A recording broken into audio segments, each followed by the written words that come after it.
Hi everyone, this is Aarti Bagdi. I'm a filmmaker and a Win ambassador.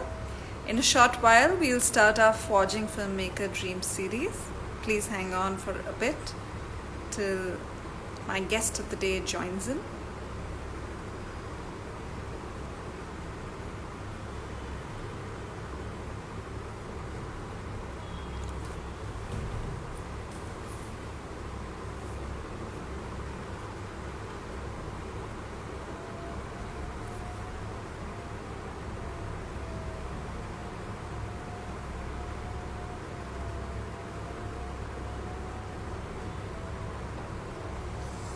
So let me tell you a bit about the series, Forging Filmmaker Dreams. So my guest is here.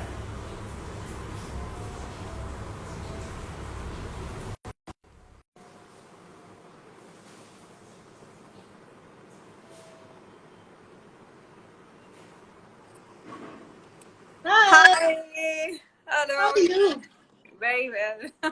Doing good I'm today? glad we're doing this on Insta Live. It's just so much more fun to Yeah, see you. yeah, yeah. I'm Yeah. gonna get distracted with all the hearts and all the likes. So Yeah, yeah. hopefully just the hearts and likes. Anyway, so let's begin our session today, Sure. Meghna.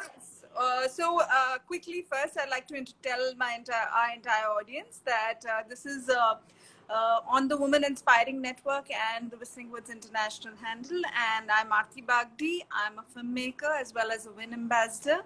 And I'm here to present the Forging Filmmaker Dream series, where we're going to be talking to women from the filmmaking business, be it education, producing, storytelling, directing, in the entire gamut. And we will actually hear about their techniques that actually keep them excelling throughout. So today's guest we have is Meghna Ghai. Hi, Meghna. She's the Hi again. president of Whistling Woods International. And Meghna, the Whistling Woods International has been rated as one of the top 10 film schools across the world. Meghna has been recognized for her efforts right from 2010. She's won a lot of awards and Superwoman Achiever and an honorary fellowship by Bradford College. And the Economic Times gave Whistling Woods the outstanding contribution towards film education, as well as recently she was personally given as the best social activist for education to underprivileged children by the National Education Summit. So we have a Zen Buddhist monk amongst us with a large heart. So anyway, we will start the conversation right in. Meghna, so I want to share with everyone over here, like how the apple can't fall off far from the tree, right? So my interaction with your father has been like right from 2003.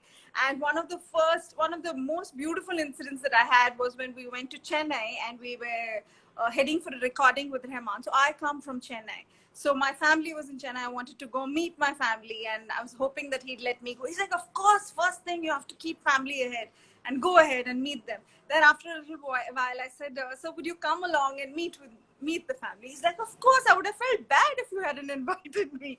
So I was like, it was so wonderful. He came, he met the entire, my entire joint family of 18 people had come and met him. And he was just so warm and genuine and affectionate. He touched my grandmother's feet. So he was like, so it was so obvious how family values are so important. So I want to know from you now, how was it to be raised as Subhash Ghai's daughter? What was it? Just tell us all. Yeah. So I think that to start off with, my father had a very interesting childhood, and even though they had a family there, but it was kind of a little bit of a broken family, so he always worked away from them, boarding school. So I think that every time he sees an opportunity, uh, he's really so committed to his family, all of us, and his sensitivity is really admirable towards family respect. And I think that's exactly what kind of taught me as I was growing up: respect for elders, warmth for younger children. So just trying. He's always connected so well with all age groups, as you may have noticed, and I think that is something that he's taught me as well. In fact, my friends always made fun of me that I connect so well with uncles and aunties and young kids. So I think that comes from him. Those values are really, really strong of love and warmth and passion. So yeah, how it was growing up as his daughter. So honestly, when I was growing up, there wasn't so much media, wasn't social media, wasn't news even was like very like news. It wasn't about Yeah, media, right. gossip and all that, right? So given that both my parents come from very humble backgrounds, they both started off very, very, like together, in a small rented place, really just managing to get enough money to have their meals.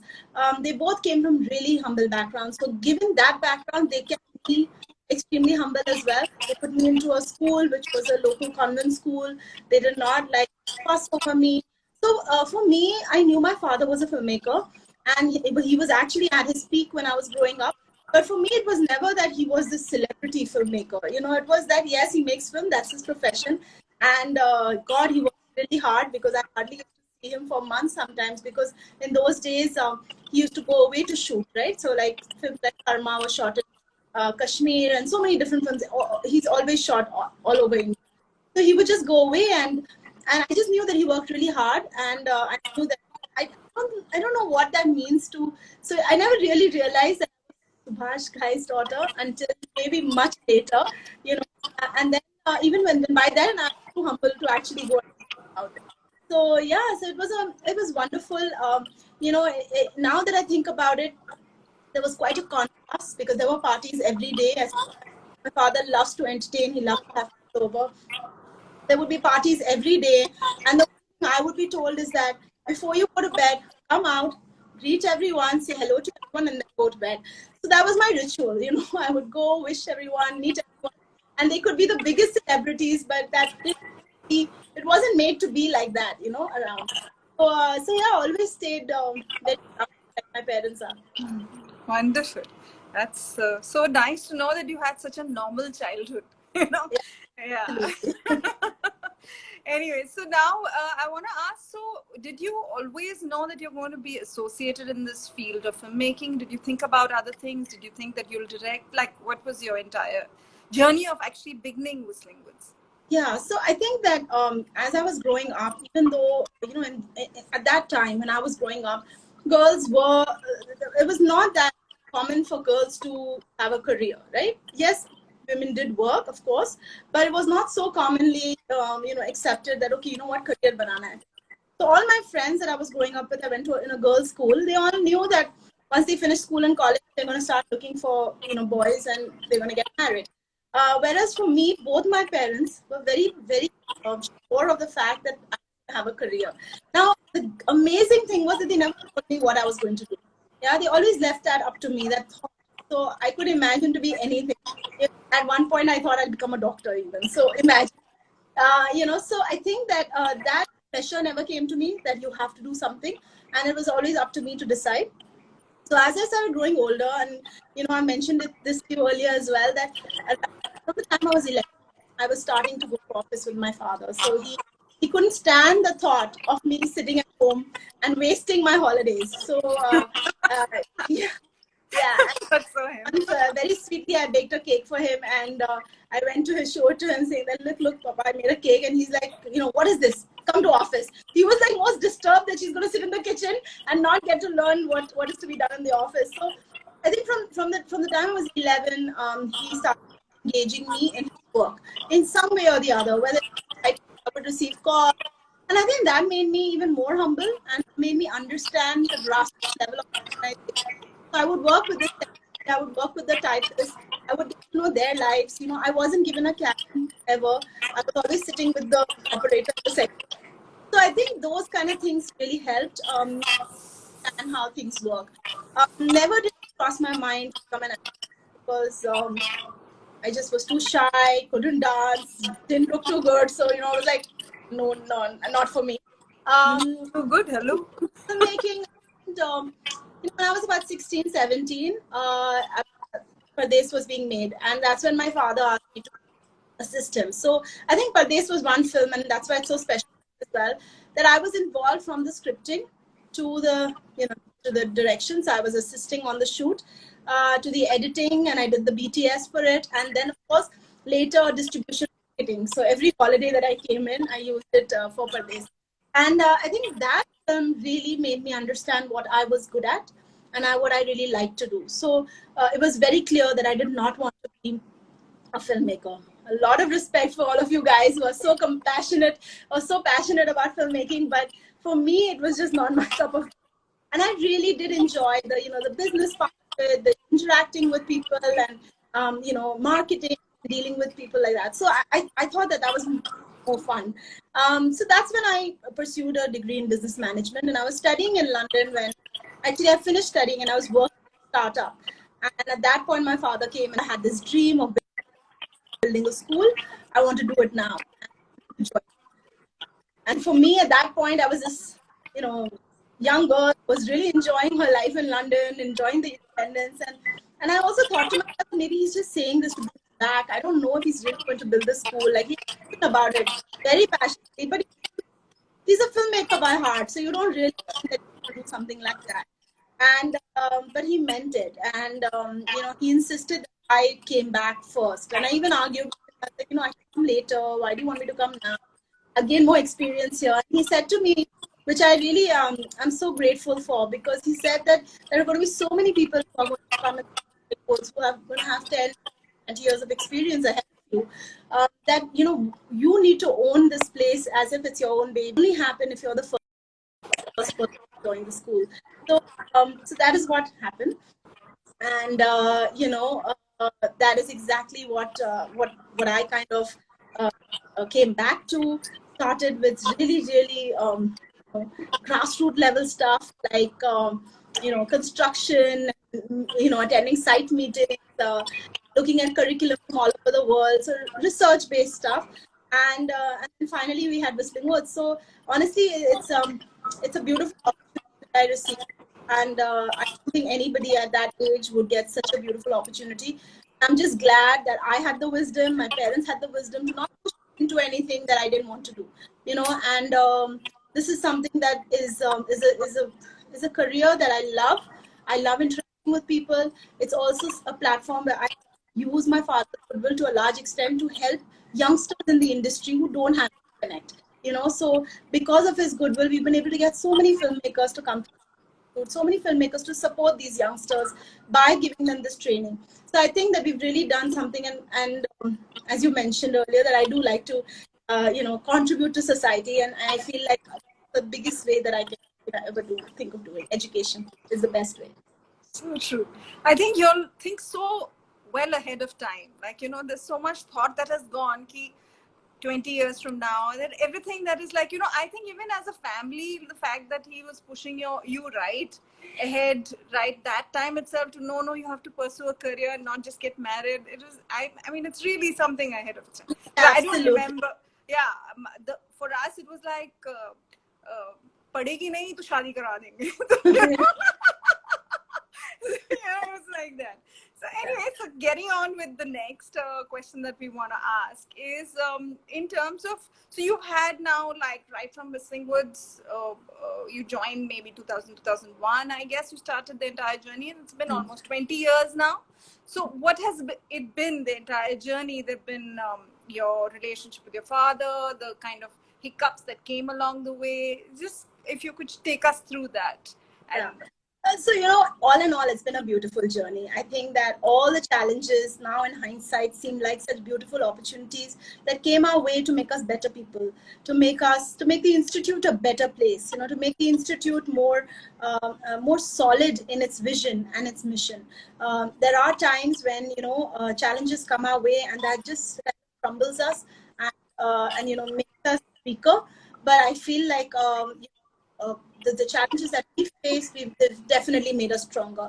So, so Shabana Azmi once said, I remember she was supporting us for this court case that was happening against us, and she announced at a press conference where there were students, and she said to them, she said, there's a Chinese proverb that says, crisis always turns into opportunity. So, that's the way you need to look at this. And at that point, I really didn't get it. I was like, the bahut bada crisis there, I don't know how to look at it as an opportunity. But now in hindsight, I know exactly what she meant. So I think the journey's been beautiful. I think the fact that we were able to get the best people from the industry support right from the start. Yeah, so everybody who came in as faculty, everybody who came in as advisory board members, people who keep coming even now to master classes to interact with our students. So I think any institute is made by its people. People who are teaching. It's the students and the faculty that make the institute. And I think we're very, very fortunate to have built relationships along the way that both students and our faculty have only shown love for all of us in the family. In terms of the hard times, yes, there were times where I just wanted to run away. When we were just told that this dream of ours that we had spent our life's earnings into and savings into, like literally taken loan to make the school happen, had to be shut down. Just one day that news came to us, and that 2 years, like I always tell you, that aged like 20 years. So I think those 2 years were really challenging. But there's a beautiful incident that happened, and that will always be etched in the history of Whistling Woods. Because when this court case happened, and we were told that we have to vacate our campus and we have to give it up, all the students and faculty were really up. They were like, came to my dad's office with like 20, 30 of them, and they said, "Sir, we want to go and do a campus march, and we want to write a petition, and we want to, go outside the CM's office." And my dad started laughing loudly. So we were all confused. I thought the kids were making sense. They were like, "Yeah, we must." And he started laughing at us, and he said, "Don't be silly. We are not in for that.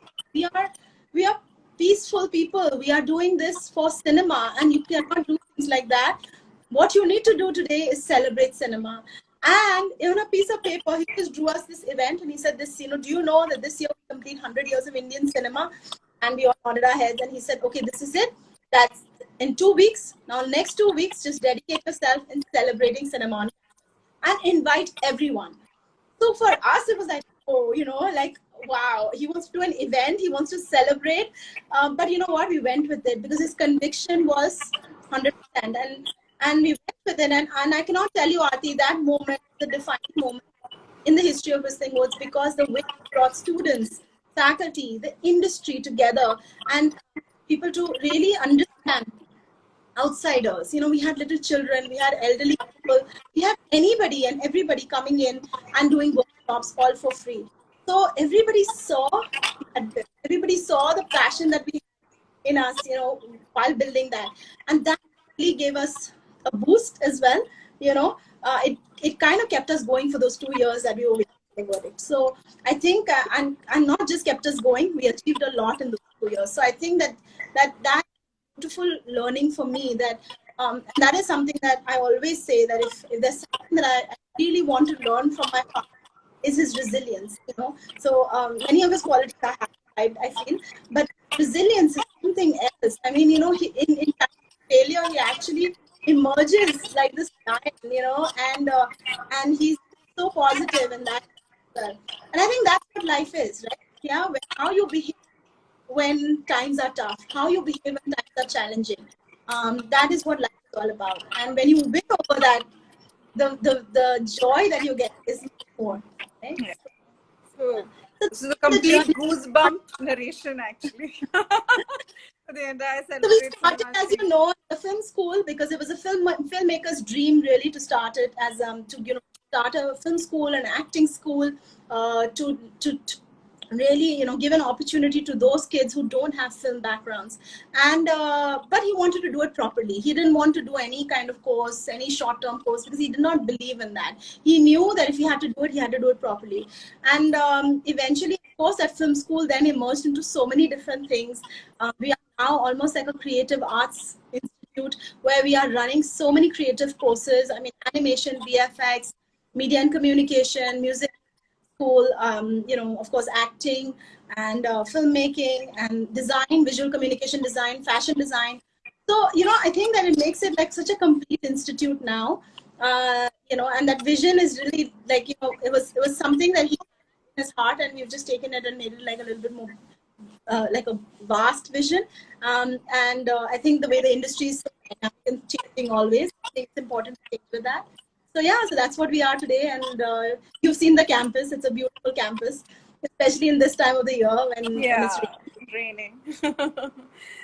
So, to all, because we are on a woman inspiring network, so to all the women out there who possibly are thinking of this filmmaking career, and you've chose, and the women students in your campus, so what is it that you seek out of them? What do you, how does it work in your head for them? um so, sorry, can you repeat that? You So said that for inspiring the women, like for young girls to come and take up this career, basically how has it been the entire the women that are working in, that are probably studying in the institute, and so how for it's been. women who passed out, for them, how's it been for them? Yeah. So I think that initially when we started, it was an uphill struggle. People didn't want, they forget girls or boys. They didn't want their kids to learn, go into a filmmaking institute. So I remember I used to stand on these stalls to market the course because we had a very lean team. So I had to do most of the work myself. And I remember that parents would just drag away their children from our stalls, saying, "Iska to socho bhi mat." So it was always a challenge to get girls to join the institute.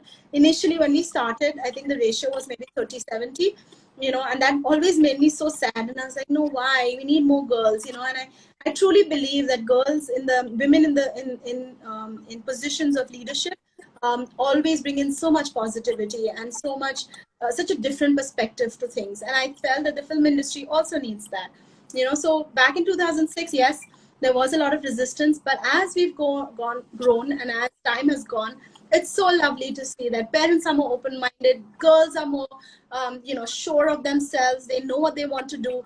And so we've definitely seen a rise in the number of girls that are applying. We're almost like 50-50 in terms of the gender ratio. In fact, because of our fashion school, it's very skewed because there are so many girls who do fashion. So I want to actually reverse that a bit and get more guys fashion design. But gender equality is something that's really important to us at Whistling Woods. So very frequently, along with this organization called Ladli and for Population First, we do workshops with our students on gender sensitization. It's also part of our curriculum. So, it's very important for kids to know all the different gender and also how they show those different, nuances on screen. Yeah, it's very important as filmmakers for them to know this. So, so to be sensitized to issues like that. So yeah, so we continuously do that, and I think women who've come and studied at Whistling Woods are doing amazingly well. I mean, most of them, and it's so nice to see them grow. It's so nice to see them do so well. And really hold their own, in this industry as well. Yeah, I think that there's no such thing today that girls shouldn't join the industry. I feel like every industry is the same, and Right. because there are so many women, you will be fine. There are Yeah, still exactly. will make sure that you're okay. Yeah. Yeah, so true, so true. So, in terms of what is that one? I mean, we've already discussed that, but yeah, so I'll skip that. So, what do you look for women in your team when you hire your team and you're looking for women to be a part of your team? What do you exactly look for? Why even differentiate, right? I look for the same thing in men as I look in women. Yeah, I am a little biased though. I know my dad always makes fun of me. He's like, you've got this army of women on campus. So I am a little biased towards hiring more women. I think that, their energy, their willingness to work, their willingness to do, their attitude, their attitude to work. So we at Whistling Woods, unlike many of the new age companies, we actually have had people working with us for a very long period of time as well. They don't just leave us. And people who leave us always want to come back. So I think we built this beautiful culture where we want everybody to have a sense of ownership of the campus, ownership of the institute. In fact, that's what I tell everybody. I said, "Be happy coming to work. I don't want you to come Monday morning or campus. So I want you to be so motivated that you're coming to work." And it's so nice in this lockdown that how everybody's dying to come. They're like writing to HR, "Can we be part of that 10% supposed to work?" So I think so I think that is really, really something that I look for, that commitment, that compassion. I think that there have been cases where people have been really qualified for the job, but I have actually said, no, this person will not fit into our culture, and they may just leave us, too soon. So I think they don't fit in. So I feel like I go with their energy, I go with their attitude, I go with somebody who will be able to multitask and really bring value to the campus. So yeah. Nice. So there's a question that's come up, that how does one deal with dissatisfaction and failure? What advice do you give? So you know, I I'm not very what do you call it? I've not really personally experienced failure the way that our audience may be talking about it. Of course, I faced a huge challenge in terms of the court case that happened with us, and we almost lost Miss Words. And I always tell this to youngsters, I mean our students who are dealing with with things, and I always tell them that find your mission in life, find something that makes you happy. Don't just run after money, don't just run after success. It's really important to be able to find yourself first before you start going out in the real world and look and face those challenges. We are living in a very competitive world. We are living in a world which is full of negativity, and there are so many things that can really bog you down, right? But I think that what's important for anyone who's entering this industry, who wants to stay in this industry, is to really be able to first know themselves, first be happy with yourselves, first discover yourselves, and know that this is that, and always work towards being the better version of yourself, actually the best version of yourself. Only when you can achieve that will you have the security in your life. You don't want to compete with somebody else. I believe in karma. I believe, I told you this earlier, I practice Buddhism. And I strongly believe that we all come to this world with, and I think everyone needs to be aware of that mission. And that may come through spiritual practice, that may come through a philosophy that you choose in life, but it's really important, especially for youth, to have that in their lives. I think that gone are those days that the elderly and the old people went to spiritual places, and I don't think so. I think today the way the world is, we all need to have our own philosophy, mentor. So I think that to deal with failure, again, who defines that failure? Once you're secure in your own life and you for yourself, you will not really regard anything as failure. Everything is a challenge that you overcome, right? So yeah, so I think that finding yourself, being true to yourself, not comparing yourself to others, and joy in what you do. Yeah, so true. In terms of like, so you are at a place. So we have heard this statement very often: a woman can have it all. Or what is having it all? What is your definition of having it all? I'm sure all of us would like to hear that. So I think we do. I think women do like to have it all. Most women do. Some women choose not to, which is fine. I think first of all we need to stop judging each other, or having some kind of scale to figure that a woman should be doing this by this age, a woman should be doing this by this age. We need to get rid of that scale. Yeah, first of all. Secondly, I personally wanted it all. Okay, I wanted a career, I wanted family, happy family. I wanted a nice husband who would support me. I wanted kids, and I really wanted it all. But the amazing part about wanting it all was that I wanted it, and I chose to live my life like that. So at the end of the day, when I had it all, when I had my kids, and I used to struggle on days where I was in office, which was quite young when my daughter was born, a year later I got pregnant. So I used to carry her to work, and she would sit in the creche while I would work, and then go feed her, and then so she came to work with me for a year. Same with my son, he me for a year, and I think that it was a struggle in those days. Especially for young moms who are working out there, I want to say that it is challenging, absolutely challenging. But please remember that that was something you decided to do. So don't beat yourself up about it. Things sort out themselves. Kids grow up resilient. They will love you no matter what. You're their mother. That's one thing I've realized. And I think that being the fact that I was a working mother, I'm a working mother, it's actually made me more independent. It's made them, they're more mature. They know how things work in the world. They know how to respect women. And my daughter definitely has big goals, to kind of achieve, because she looks at us. And my son for sure will never ever disrespect or stop his wife from doing anything and moving forward in his career, because he's seen me. So I think that working parents must not ever feel guilty about it, because you're setting such an amazing example for your children. And it is important for our men from a very young age to know that women also have in their life.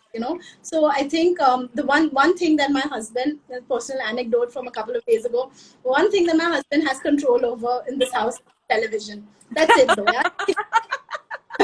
Nothing else. He admits that he has no control over anything else. Yeah, he has two women in the house, my daughter, teenager. So the other day I wanted to watch something. I wanted to watch a movie, and I said to him, I was like, "Are you going to come into the bedroom? Can I finish this film?" And he said, "No, I'm going to watch the football, so you can." So my son goes to me. He gave me this whole monologue lecture, in this very mature way. Mama, it's your room as well, and it's your TV. You don't need to ask him. Just go ahead and do it. And you always do this, and he never allows you to watch what you want to watch. I was blown away. I was like, wow, I have a happy, even though that's not true. But I hardly watch TV actually. But he thought that once she's asking, and that also once she wants to, and that also she's asking him. So it was so cute, and I thought to myself that great, at least he's recognizing these little things and wanting to have equality around. So yeah, so I think that kids grow up so beautifully when you have decided to have it all as such. But yeah, I just want to say that don't feel guilty about it, because those are negative energies that you bring back home. Yeah, no matter how much you indulge your children over the weekend, if you're feeling guilty from inside about work or home, that energy will go to the children, and that's not healthy. So be happy with what you own them. Nice. So lovely. I think this has been such a wonderful talk. And lastly, I would like us to sign off with the advice that you would want to give to the young women who want to enter or who are struggling. And what is that last few words, a message that you would want to give out to them? So, I just want to say to all the girls out there that, it is difficult. I know it is hard, it's challenging, but it's challenging for everybody. I think that, really, really, with that passion in your heart, with the right attitude in your mind, enter the industry. Be strong. Strong to your own views as well, but don't be too attached to them, because you will have to have, some, especially in this filmmaking, the world of filmmaking, you have to be very agile. You have to keeping track and keeping pace with the changing technology and the changing business. So, all of you out there, men and women, who are entering the industry, remember to have a good attitude. Remember that, it does take a little while in the beginning, but you will get there eventually. So, just stay positive. Never give up. It's very difficult. It's very easy to give up, actually, in any struggle. And, yeah, so I think that, keeping, make sure that you do everything. Even if you've come to become an actor and you get an opportunity to be an assistant somewhere, even like serve coffee to an actor, or help with the costumes, do it. Learn everything that you can, because you don't know where it's going to help you in the future. So keep the right attitude, and don't give up on your dreams. Thank you so much, Meghna. It was such a heartfelt conversation. We got so much out of it, and I'm sure the women out there are all ready to go now, whoever want to choose this career. Thank you. Thanks, Aarti. Great talking to you. Bye. Bye.